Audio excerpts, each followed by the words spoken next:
This is the third video for the study day at St Benet's Church, Cambridge, at which Rupert Shortt explores the credibility of the Christian faith, Putting Aside Childish Thoughts, or as the subtitle of his most recent book has it, God for Grown-Ups. All three videos for this study day are on our YouTube channel, and you can find out more about the Learning and Formation programme at St Benet's by visiting our website, www.stbenetschurch.org. One of my favourite anecdotes about the pitfalls of translation derives from the lovely lines in Act 2 of As You Like It, where the Duke celebrates the Forest of Arden's many delights. And he says, "And this our life, exempt from public haunt, finds tongues in trees, books in the running brooks, sermons in stones, and good in everything." A scholar charged with rendering the passage into German is said to have spotted a fault. Shakespeare must have been a bit confused. Surely what he meant to write was sermons in books, stones in the running brooks. These recollections came to me as I read Dawkins on the Bible. It has become commonplace to describe him as a mirror image of the fundamentalists he has endlessly sparred with on Twitter. But the point needs restating because outgrowing God is especially crude in discussing Scripture. Again and again, we are prompted to decide whether this or that story did, or more usually, did not take place as literally narrated. If the answer is no, Dawkins's assumption is that the whole edifice must therefore crumble. For a detailed rebuttal, I recommend the work of an expert such as Catherine Dell. The title of her book, Who Needs the Old Testament? Its Enduring Appeal and Why the New Atheists Don't Get It, speaks for itself. So, how are informed Christians to read their community's foundational text? In my book, God is No Thing, I suggested that, rightly understood, the Bible is an extraordinary and complex human phenomenon, a library of books of every genre, evolved over centuries and held together first in Hebrew scripture by one nation's quest for identity, its account of what it means to experience God and to be in covenant with him, and then in the New Testament by the ministry of an exceptional man believed by his followers to personify the Jewish nation.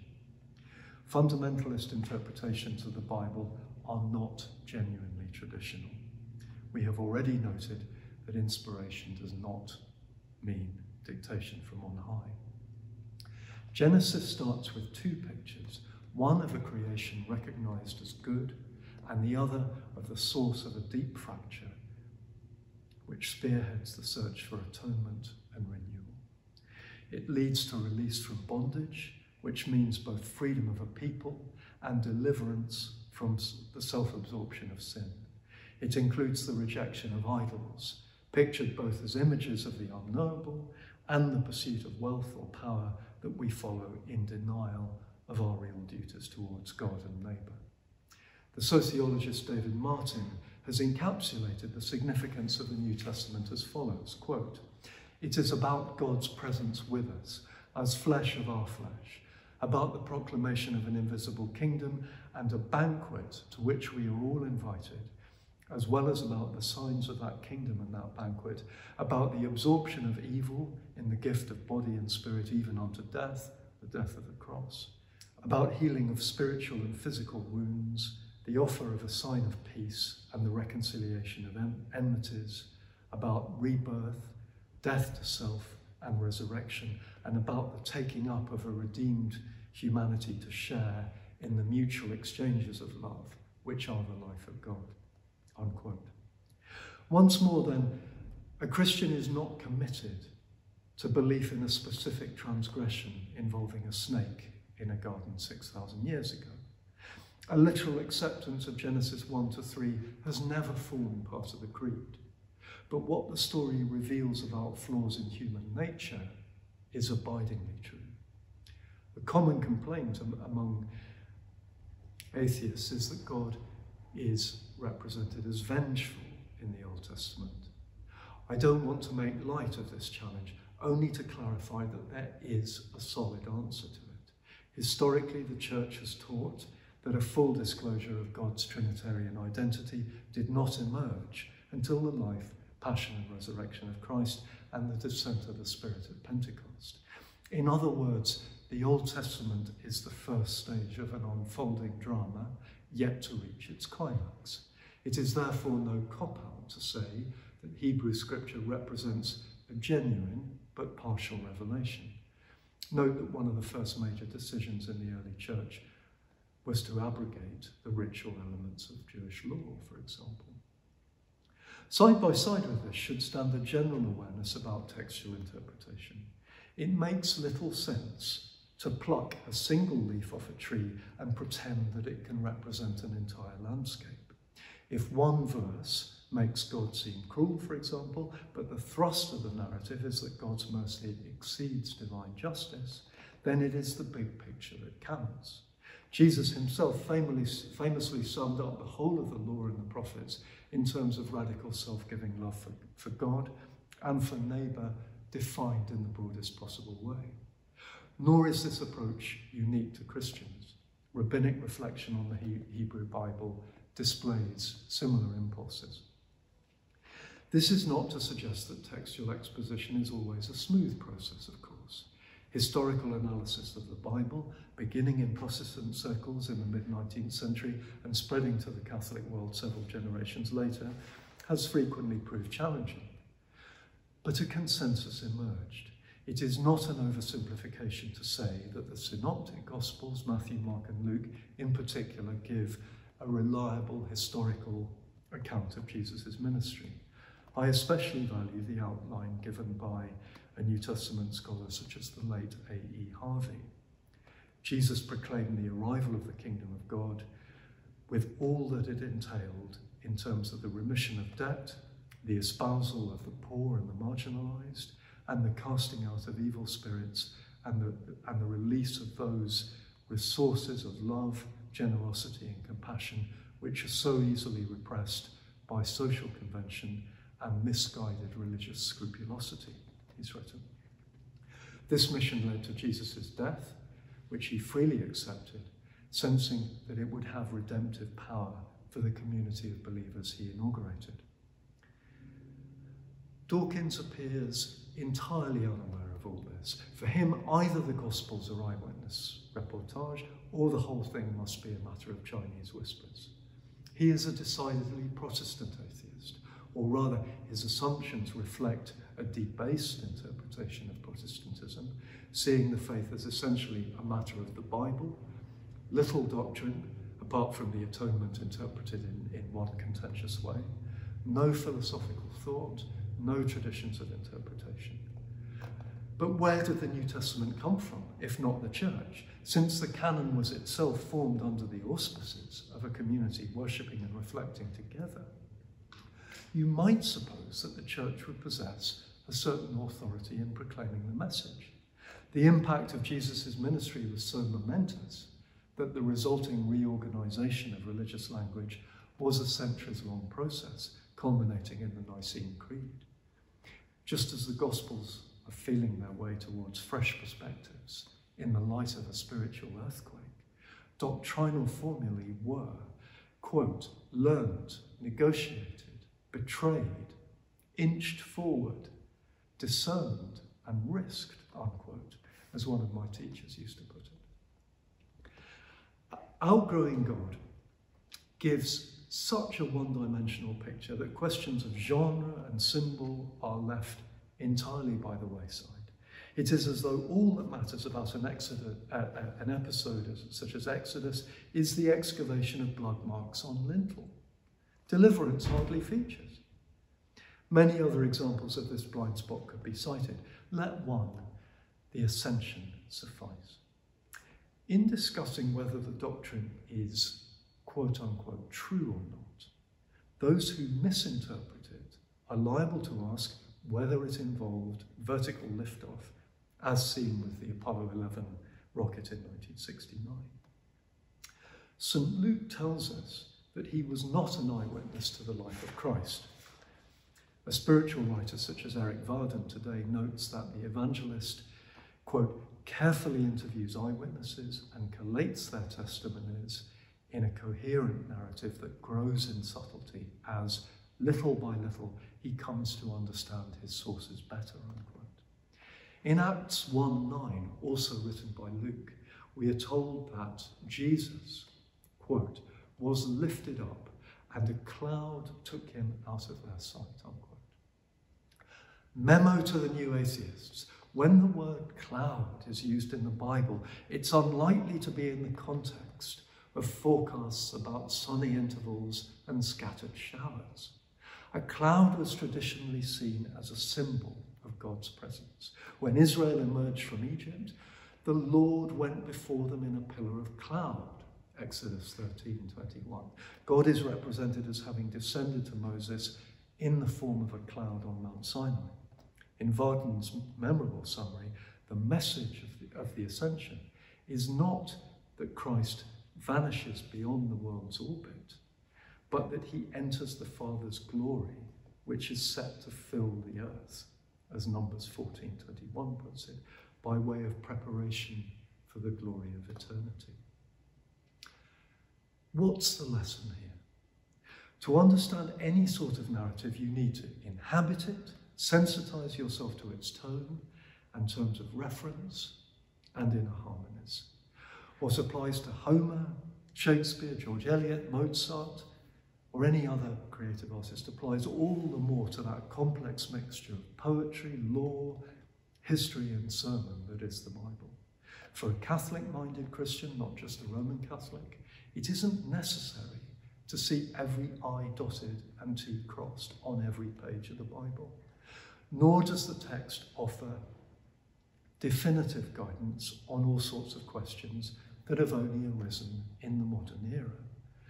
What it does do is provide principles which can be applied afresh in new contexts. What about ethics?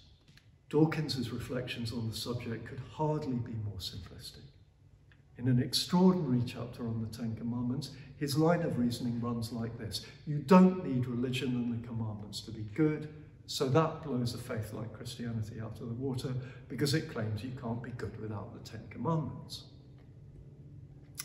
This all assumes a divine command theory of ethics, divorced from natural law or virtue. One of the first lessons taught by classical tradition one of the first lessons that the classical tradition might say is that the commandments are intentionally the tip of an iceberg. The goal of human life is friendship. Commandments mark out boundaries which, if crossed, indicate that friendship has been breached. But if you thought that not lying, not committing adultery and so on got to the heart of what was going on, you would entirely miss the point. Families need house rules, yet the idea that the essence of family life is to keep the house rules, is to get the whole thing upside down. So, can a secular humanist lead a good life then? Of course. The traditional and correct view in Christianity is that conscience is the exercise of reasoned judgment. So natural law is just that. It is not the property of those standing in a charmed religious circle. It is less a pre-existing body of obligations and rights, more a code human beings must write themselves using their God-given reason. Confronted with debate on matters such as abortion, cloning and euthanasia, conservatives have regularly accused politicians of playing God, without realizing that playing God rationally is just what the teaching of a thinker such as Aquinas demands. Natural law might be framed as natural law-making. St. Paul in Romans 2:14 writes of how Gentiles can be a law unto themselves for the reasons spelt out above. Yet none of this stops a Jew or a Christian or members of another faith group using their own language from grounding ethics in the structure of reality. Religious believers can say that they are not just exercising a set of individual choices, but somehow making visible the way the world is, and ultimately the way God is.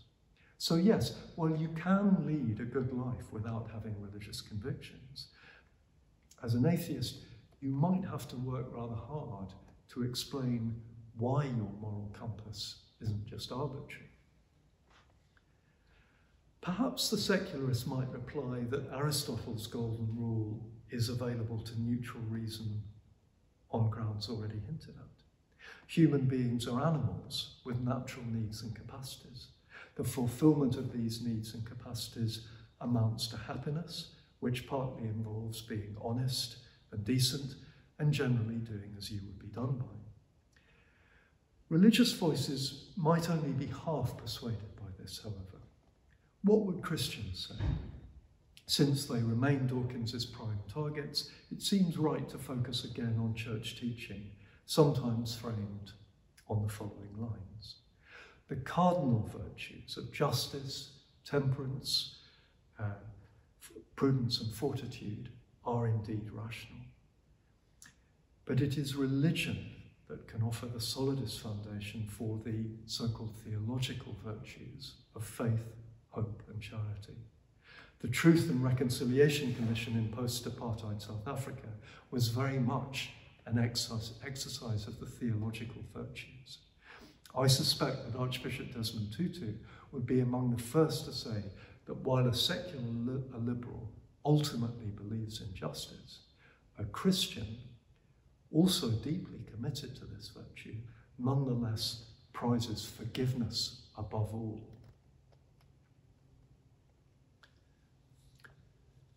Let's move on to talk in a little bit more detail about science. Outgrowing God, as I have indicated, is relentlessly confrontational. While discussing the book with me, a colleague suggested that the rhetorical tone is itself worthy of note. Dawkins is in effect making a declaration. I understand all this highfalutin science. Simple-minded religious believers don't. Authority, therefore, resides with me. Here, for instance, is an objective account of embryology, which can be contrasted with a religious view, presumably that it's all some great miracle. In dialectical terms, Dawkins presses his antithesis so hard that the unwary reader may accept the erroneous thesis, so-called thesis, namely that believers swallow up a whole load of bilge, from which we must apparently recoil. One result is that he is overeager to police the notion of wonder.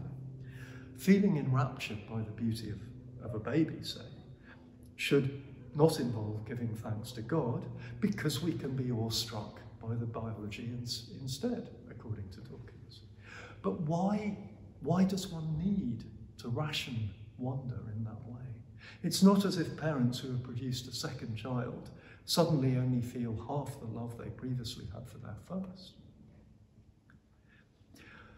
One welcome aspect of Dawkins's discussion is his chapters on emergence. I imagine he feels on especially secure ground when discussing science, even though it's precisely in his area of professional expertise that his work has drawn heavy criticism. He first rose to prominence with his bestseller, The Selfish Gene. In this work, he characterized memes, so-called, as mental structures that reproduce themselves, implying, among other things, that religion can sort of be explained by brain chemistry. Tell that, by the way, to sociologists studying communist East Germany, one of the most secular societies on earth, and comparing it with neighbouring Poland, one of the most religious. If religion is all about brain chemistry, then you've got all about brain chemistry alone. I think you've got a slight conundrum there. To talk of selfish genes, in any case, and memes, is of course to use metaphors drawn from intentional accounts of human action to describe supposedly physical processes. Selfish is a highly loaded word, assuming purpose, consciousness, and so forth. The meme is even harder to make sense of. I don't know where Dawkins stands on memes now, but in fairness, it should be noted that he regrets ever coining the selfish gene idea in the first place. My sense, shared with some of his fellow scientists, is that notwithstanding a careless use of language in the past, Dawkins was and remains reductionist in outlook. But the scientific consensus has moved on. Neo-Darwinist ideas favouring gene-centric views of biology have given way to much more holistic visions, including an acceptance of purposive behaviour. Take a very distinguished physiologist such as Denis Noble, who has taught alongside Dawkins at Oxford. He was once a keen advocate of reductionism, the philosophy summarised by Jim Watson, a co-discoverer of the structure of DNA, as, quote, "There are only molecules, everything else is sociology," unquote. Noble saw confirmation of this view in his finding that the pacemaker function of the heart could be explained in terms of the flow of potassium and calcium ions through protein channels.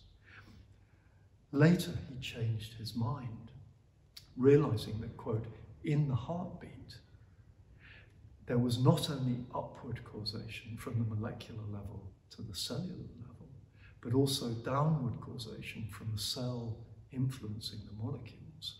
This led Noble to reject the take on neo-Darwinism propagated by Dawkins and others for what it is, a contentious philosophical postulate, not an empirical discovery. Reductionism seeks to eliminate teleology, finality, goal-directedness in nature. Noble now accepts that it is ubiquitous. His recent book, Dance to the Tune of Life, maintains that genes are not agents, whether selfish or unselfish. There is nothing alive in the DNA molecule alone, he writes. If I could completely isolate a whole genome, put it in a petri dish with as many nutrients as we may wish, I could keep it for 10,000 years and it could do absolutely nothing other than to slowly degrade, unquote. So insofar as genes have agency, they do not have it in themselves, but only as part of a complex whole, the biosphere. Now, I think this is really worth emphasising because Dawkins plainly prides himself on being the expert in science. Denis Noble, who I think is a more distinguished scientist, is not a person of any particular religious conviction. But when I first interviewed him for this book, I think he would be all right with my saying that he advised me, never mind about the theology, Rupert, I can't comment on that, but it's on the science that Dawkins's views are really questionable. Does this mean, is what I'm saying leading to the conclusion that the universe itself has an ultimate goal? Well, in fairness, Denis Noble thinks that in asking this question, we reach a boundary beyond which it is not possible to go. In other words, goal-directedness does not advance the case for God. Biologists explain roots moving towards water, for example, or leaves turning towards sunlight in terms of micromechanisms in the relevant part of the organism. More generally, any of us can understand that an organism not adapted to flourish in a given set of conditions will be eliminated, and that the struggle for survival will tend to favour the most effective teleologically configured behaviour. Fair enough. Evidence of teleology might at least bring us up short, however. The world does not consist of meaningless bits of stuff. Matter matters. And if we believe in God on other grounds, teleology can supply an appropriate intellectual resource for conceiving God's relation to the world. We can also see why The Origin of Species was judged by some of its first readers to be more of an aid to Christian reflection than a threat. Aubrey Moore, priest and Darwinian, provides a famous example. In the essay collection Lux Mundi, he spoke of Darwin's coming in the guise of a foe and doing the work of a friend. By this, More meant that Christians could now free themselves from a deistic conception of God, whereby the Creator had made a machine-like world, retreated, and then occasionally intervened with a tweak. More believed that Darwin had restored agency to the world, while at the same time making that agency an expression of what God is. This was an echo of Aquinas' oft-quoted remark that nature is not like wood being made into a ship, but like wood that makes itself into a ship. In the 20th century, thinkers influenced by Aquinas made much of this model. Etienne Gilson in France noted that nature does not work like the human worker, assembling parts, but by producing totalities whose existence implies the existence of what we call their parts. Plants or animals are not built out of organs. Organs are made in the process of producing animals and plants. So to escape a reductionist or atomistic approach, we need to see creation as dealing in whole, evolving forms, not progressing by one tiny adaptation in isolation at a time. It is now widely accepted that evolution cannot work on chance alone, but that there are tendencies towards certain forms which hugely accelerate the process. These factors in turn equip us to face a vital question posed in Stephen Jay Gould's book, Wonderful Life, the Burgess Shale and the Nature of History. Burgess Shale, incidentally, is a fossil area in Canada showing now extinct branches of life. Part of Gould's point is that if the remote past, and thus the lottery of life, could be rerun, then the appearance of humankind would have been extremely unlikely. Next week's weather is inherently unpredictable. What is true of the contemporary climate applies all the more to evolution over hundreds of millions of years. The Abrahamic faiths hold that the emergence of humanity was part of God's plan. But this is not to imply that God engineered the process by devising some temporal mechanism to ensure it, nor does it make sense to think that God inserts into time from eternity some event independent of all temporal mechanisms.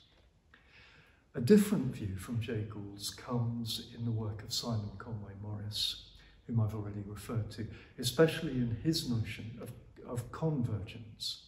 His account deals with what might be judged more philosophically significant questions about the nature of created reality and the relation of the creature to it. He points out that the camera eye has evolved separately in very varied species, in octopuses, for example, as well as in mammals. There is something about the nature of things, seeability or visual lucidity, that evolution explores and latches onto. Conway Morris also writes about intelligence, which has likewise evolved independently several times. That would relate to an intellectual lucidity to things which evolution explores. The rationality of the universe affords human rationality, if you will. Once more, these considerations do not oblige us to think theologically. As reported, Conway Morris, who is Emeritus Professor of Paleobiology at Cambridge, is a Christian.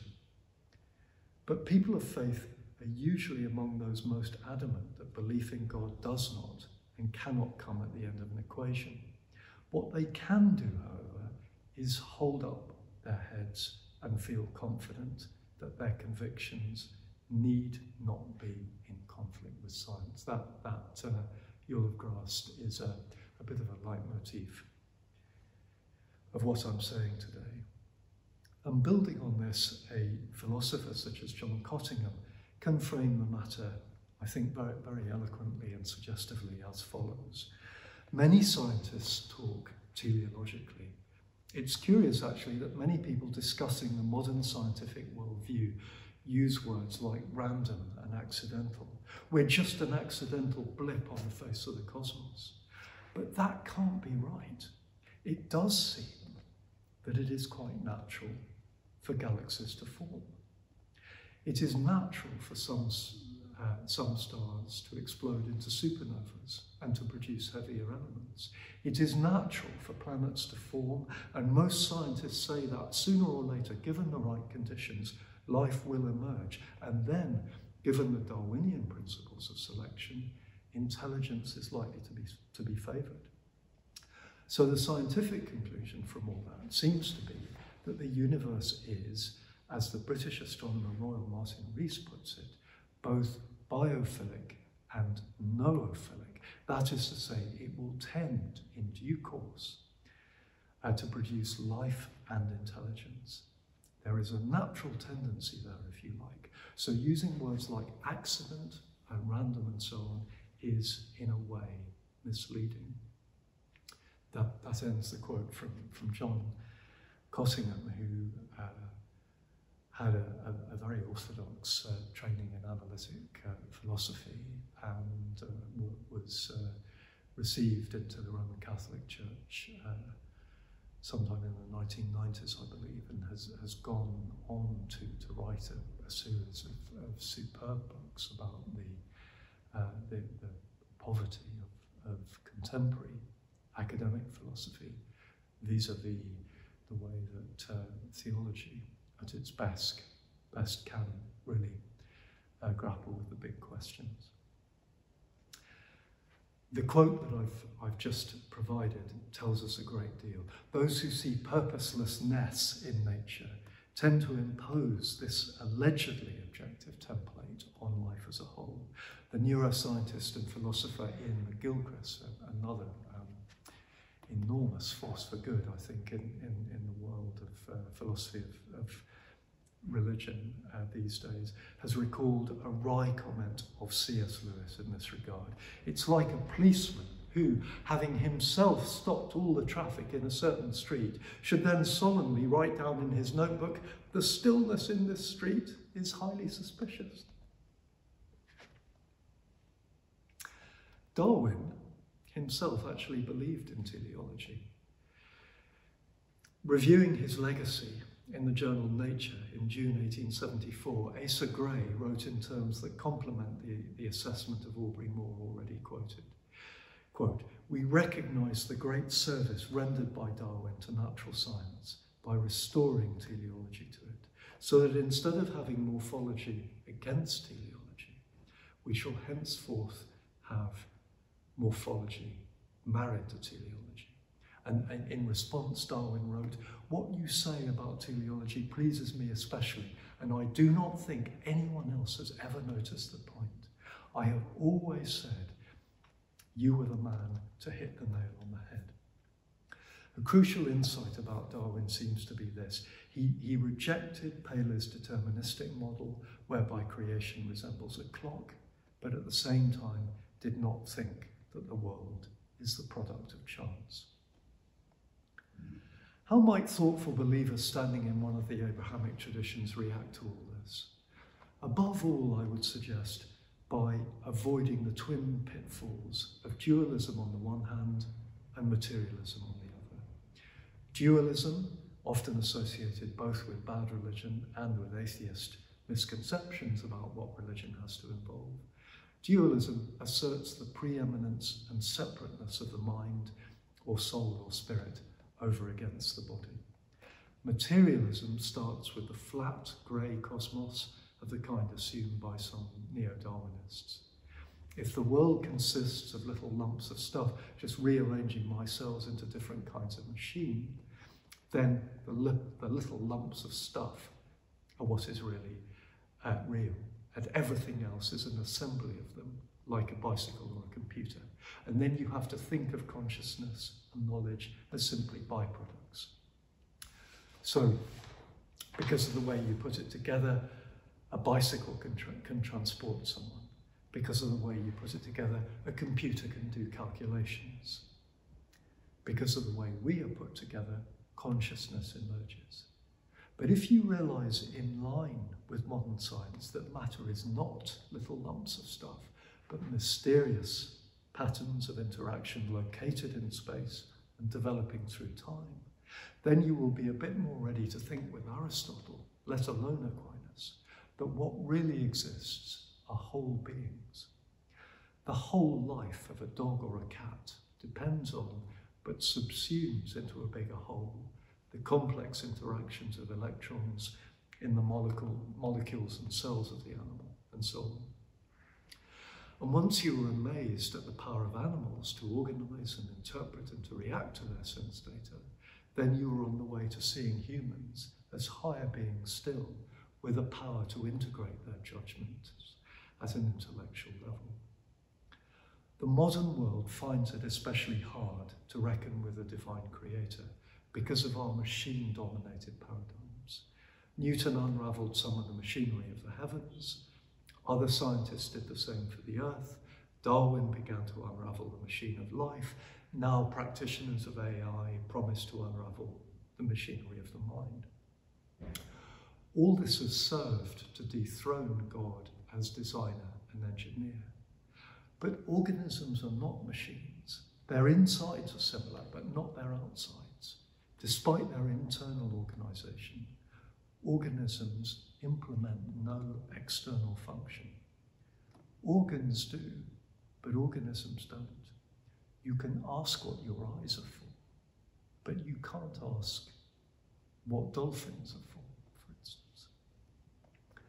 A friend who had taught both science and theology once remarked to me that organisms differ from machines not in their works, but in the quality of their idleness. Just as clocks can't tell the time, the one thing machines built to be light sensitive cannot do is see. They can respond appropriately to different colours and so forth, as if they were seeing. That is not vision, however. Yet if machines can be made to work like organisms, you might reply, then it's possible to manufacture everything that matters. What is left out is superfluous. Exactly so, my friend cried. When you are trying to grasp how sight works, the actual seeing is an entirely idle component. Nevertheless, he added, I value the idle experience as I value life itself. It precisely gives colour to my life, awakens in me the feeling of being alive within a living world I'm in touch with and inhabit. He went on to suggest that considerations such as these enabled him to see God as being on the surface of things. On reflection, it strikes me as fitting that people of faith should find traces of the divine on this level as well as in the depths. To sum up, I'm not convinced that Aquinas' fifth way, which as we've seen is concerned with goal-directedness, works as an absolute proof. But if on the basis of an argument such as the third way, which in part rests on wonder over why there is anything at all, if on the basis of the third way you grant that God holds everything in being, then you can see that part of the beauty and truth of what God has made is this whole flourishing of living things. The process is indeed thrown up by evolution, but the theist can add that things flourish and achieve their goals following the patterns that all come ultimately from God, who sustains everything, things and their patterns, in existence. So it is not necessary or even desirable to take the fifth way as a good standalone demonstration of a creator. If you do believe in God, though, then it points to something exciting, which is that God doesn't just push things. From a deistic argument of the 17th century, we've inherited a sense already described of God as a watchmaker or engineer who manufactures the cosmos, gives it a shove, and on it rumbles. From time to time, I grant theology has also lent credence to this debased idea. That makes you want to defend the spontaneity of living things, and especially the freedom of human persons, as if these qualities had to be championed over against the Creator. Yet the fifth way, and the importance of final causality in Aquinas generally, makes us think of God as attracting processes to their fulfillment, drawing out rather than pushing. For many believers, that gives a much more attractive and gentle and intimate picture of divine action. And there, I think, you see a really interesting overlap between perspectives in contemporary science, cutting-edge science indeed, and classical theology. A brief closing thought. In writing Outgrowing Dawkins, God for Grown-ups, I have not found it particularly difficult to identify professional biologists who have made significant contributions to their discipline in the modern period, and have done so coming from a theistic perspective. In the scientific body as a whole, I grant you, they form a minority, but an intelligent, distinguished, significant minority. In Richard Dawkins's outlook, by contrast, another picture of science is given, that it is essentially atheistic. Is Dawkins's picture a fair representation, an admissible estimate, or is it unbalanced and therefore misleading? The evidence suggests that people of faith have contributed significantly and sufficiently well to mainstream biology to make the picture painted by Dawkins seriously unbalanced. He has therefore misled his readers, both in the God delusion and in Outgrowing God. But on the religious side, there is also much unbalanced and misleading material coming from various sources at the conservative end of the spectrum. So a good number of people of varying outlooks need to put their houses in order. The main point is simply that Darwin's theory is not a quote-unquote dangerous idea, as Daniel Dennett and others would like us to believe. It is unthreatening and indeed welcome to theism, as long as we step back and consider deeply what it does and does not imply. Thank you very much.